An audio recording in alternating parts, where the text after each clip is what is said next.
मी श्रीराम धर्मा दराडे. मी इंदापूर तालुक्यातील अकोले गावचा रहिवासी शेतकरी आहे. तरी आज मी माझा जवळपास 4 एकर कांदा होता. बघा इथं बघा सगळा कांद्याच रान आहे. तर 4 एकर सगळा कांदा असा काल 2-3 दिवसापूर्वी हा म्हणजे पाऊस चालू व्हायच्या आधी 1-2 दिवस सगळा कांदा उपटून ढीग मारून फुलतं, सगळं ढीग तयार करून फुलतं.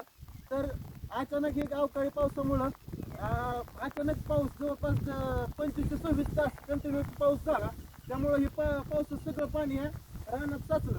असं सगळं कांद्यातून साड्यांमध्ये सगळं पाणी आहे. जवळपास सगळा कांदा असं पाण्यावर तरंगतो. सगळ्या कांद्याचं हो का सगळी नासाडी झाली आहे. तर याची फक्त दखल शासनाने घ्यावी. नमस्कार, मी चैतन दराडे, राहणार इंदापूर अकोले. आज अवकाळी पावसामुळे आमच्या शेतातील साधारणतः 4 एकर कांदा हा पावसाच्या पाण्याने नासून गेला आहे. जागेवरती कांदा राहिलेला आहे. आज साधारण एकराला 80 ते 90 हजार रुपये खर्च येतो आडीपर्यंत टाकण्याला. आणि आता हा कोणाकडून घ्यायचा? आणि ज्यांचा कांदा महाग झाला म्हणून जर आक्षेप असेल तर त्यांनी हा व्हिडिओ पाहावा आणि कांद्याची काय परिस्थिती आहे आज रानामध्ये ही त्यांनी ओळखावी. धन्यवाद.